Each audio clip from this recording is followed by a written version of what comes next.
Hate crime victims' families spoke out today in support of toughening up Kentucky's hate crime laws after a man convicted of a federal hate crime wasn't charged with one at the state level. In 2018, a man opened fire at a Kroger in Jeffersontown, killing Vicki Jones and Maurice Stallard. We are 3 years out, but it still feels like yesterday. We need this. People need to be accountable for what they do. Investigators say he targeted African Americans. The man who pleaded guilty but mentally ill for their murders was also convicted of a federal hate crime. But Stallard's daughter, who spoke in support of the proposed bill, says she wishes he would have also been charged with a hate crime at the state level. For us to have appropriate justice, for the community to have appropriate justice, for us as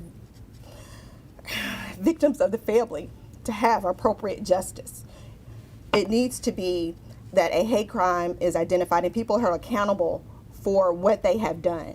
If this bill passes, a person convicted of a hate crime in Kentucky would have a longer prison sentence. What's on the book now, which is characterized as a hate crime or hate crime legislation, is not effective in any way. In fact, it adds nothing. The language there adds nothing to our ability to address this in a proper way. The person would need to be convicted of a crime prior to being charged with a hate crime. So if you paint a swastika on the side of a synagogue, you have to first be convicted of the crime of vandalism. Once you're convicted of the crime of vandalism, then you can be tried to see whether it's a hate crime. Lawmakers have tried for the last 3 years to toughen up Kentucky's hate crime laws. They haven't been successful yet, but there is bipartisan support for this legislation in the Senate. The bill was filed today in the Senate and will now start working its way through the legislative process. In Frankfort, Rachel Droz, WHAS 11 on your side.